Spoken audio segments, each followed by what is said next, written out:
Pay close attention. The news you're about to see is fulfilling Bible prophecy.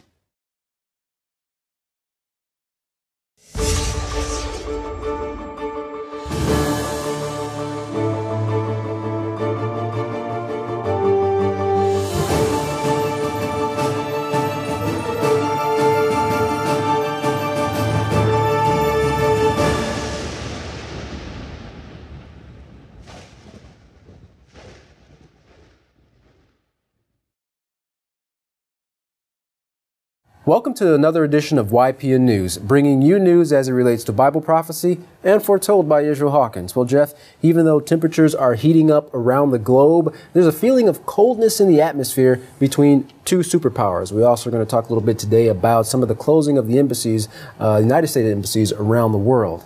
Well, the United States and Russia are those two superpowers that are at odds with each other. In fact, President Obama recently canceled plans for a one-on-one meeting with President Putin next month, citing a lack of progress on critical issues.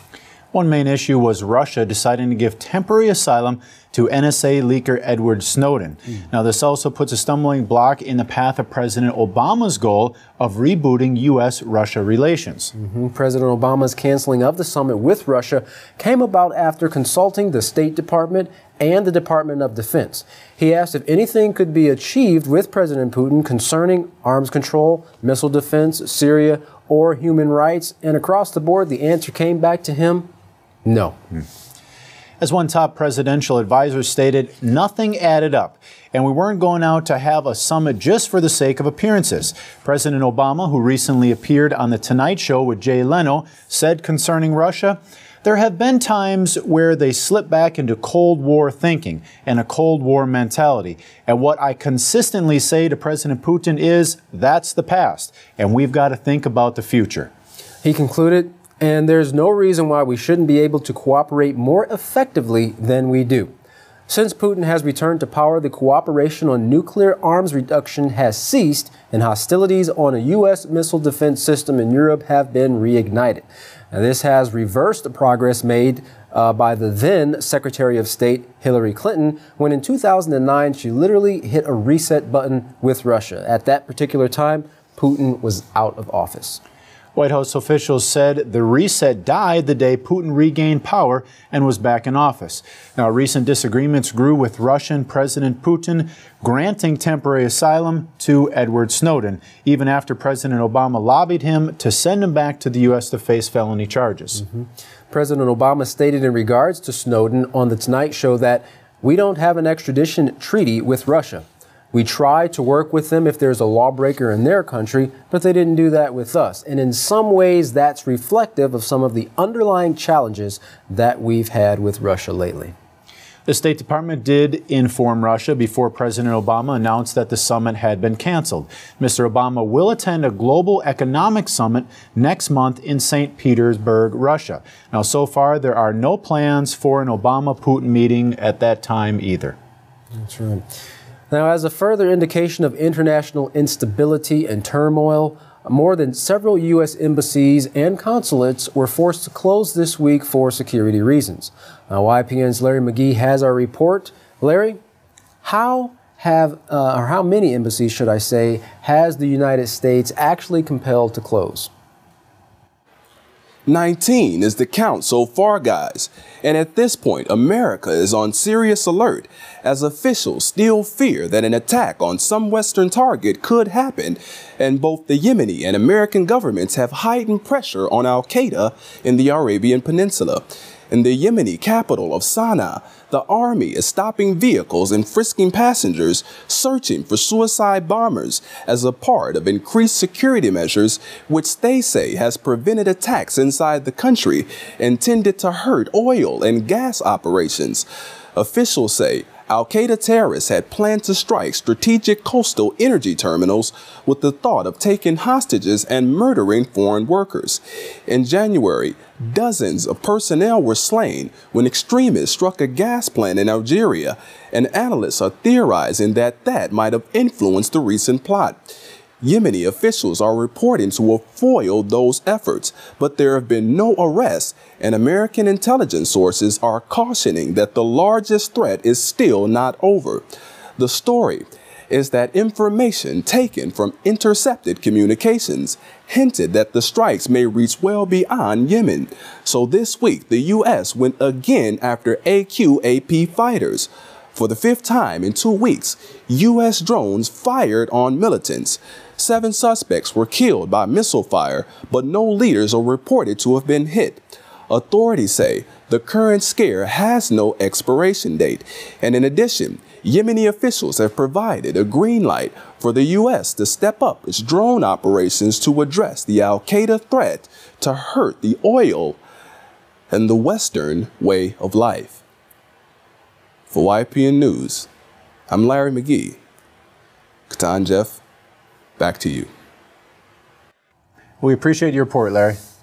Now, at a news conference this week, President Obama clearly upheld the NSA surveillance programs, which Edward Snowden recently exposed. However, he did promise some reforms would be made. He said, given the history of abuse by governments, it's right to ask questions about surveillance, particularly as technology is reshaping every aspect of our lives.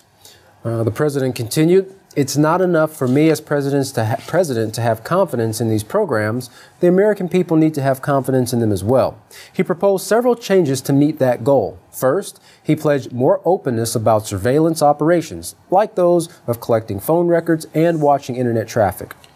He also wants to work in partnership with Congress to reform part of the Patriot Act, which governs the collection of metadata. And third, the president is asking for a privacy advocate to weigh in on the FISA court approval of surveillance requests. Now, lastly, he is calling for a panel of high-level experts to review all government programs. The president expressed how the nation's vast surveillance network is vital to national security and should be kept secret. But now that classified details have been leaked out about government, internet, and phone snooping, Mr. President is pulling back the curtain on some long protected spy secrets, in essence, beating any would-be leakers to the punch. He explained, rather than have a trunk come out here and a leg come out here and a tail over here, let's just pull the whole elephant out there so people know exactly what they're looking at. Let's examine what's working and what's not, he said. Are there additional protections that can be put in place? And let's move forward. Questioning Mr. Snowden's motives and his methods, the president stated, I don't think Mr. Snowden was a patriot. There were other avenues available for somebody whose conscience was stirred up and thought they needed to question government actions. Now, as we mentioned earlier, Snowden's asylum in Russia further strained the relations between Russia and the United States. Even though Mr. Obama canceled the planned summit with Mr. Putin, he said this in a recent press conference. I don't have a bad personal relationship with Putin. When we have conversations, they're candid, they're blunt, and oftentimes they're constructive. He continued, I know how the press likes to focus on body language, but the truth is oftentimes when we have conversations, they're productive. Recently, Mr. Putin signed into legislation criminalizing public displays of homosexuality in Russia. Now, Mr. Obama condemned that law, but said he opposes a U.S. boycott of the upcoming Winter Olympics next February in Russia. The president said that he hoped the American gay athletes would make a point that the athletically inclined Putin would not soon forget by winning gold, silver, or bronze. Now, also to note, one of the reasons that the president is an opposing voice on the FISA court is because the court often renders one-sided judgments. For example, of the over 1,200 cases brought before the courts seeking surveillance and records, 100% of them were approved. Oh, amazing. Now, it's called, or being called, the snub heard round the world. Yes, we're speaking about the September summit meeting with Russian President Vladimir Putin, which President Obama recently canceled. He made the decision shortly after Russia gave NSA leaker Edward Snowden asylum. In June, at the last meeting of the two presidents, their body language spoke louder than their words, showing disagreement and division. Now, not only are Obama and Putin reaching a new low, but relations between the United States and Russia are also. The U.S. president's cancellation of the publicly announced meeting in Russia marks the first ever since the end of the Cold War. Besides Putin's decision to grant asylum to Edward Snowden, he's also defied the U.S. by selling weapons to the Syrian government, which is accused of slaughtering its own people. The president vented about it last night, with Jay Leno stating there have been times when they slip back into Cold War thinking and have had a Cold War mentality. And what I say to President Putin is that that's the past. But President Obama's actions are speaking volumes about the two countries' relations. The president alluded to an even bigger international crisis he is confronting this week in a speech at Camp Pendelton, California, a terror threat that has forced the close of embassies throughout the Middle East, as we just heard from Larry. Now, because of the threat of the United States also has issued a worldwide travel alert to all its citizens. He spoke to the soldiers saying, "As for the extremists, here's what those who would cowardly attack our civilians don't get. The United States is never going to retreat from the world. We don't get terrorized." The embassies will remain closed until at least the end of the week, with the president's national security team staying on high alert. As one senior official said, the threat is not over. Well, with wars right around the corner and prophecies being fulfilled daily, Yisrael Hawkins has stated the need to train teachers in the peaceful solution has never been needed more. Now, if you're interested in learning how you can become a teacher of the Peaceful Solution Character Education Program and want to learn what you can do to stop all wars, then visit them at their website. You can go to www.peacefulsolution.org, or you can go to www.stopallwars.org. If you haven't already done so, don't forget to request your free copy of the monthly newsletter and the Prophetic Word magazine. You can write the House of Yahweh at P.O. Box 2498, Abilene, Texas 79604. You can also call them at 1-800-613-9494. You can also visit them on the web at www.yahweh.com or www.yisraelhawkins.com. You can email them at info@yahweh.com. And of course, all calls outside the United States, please dial the number on your screen.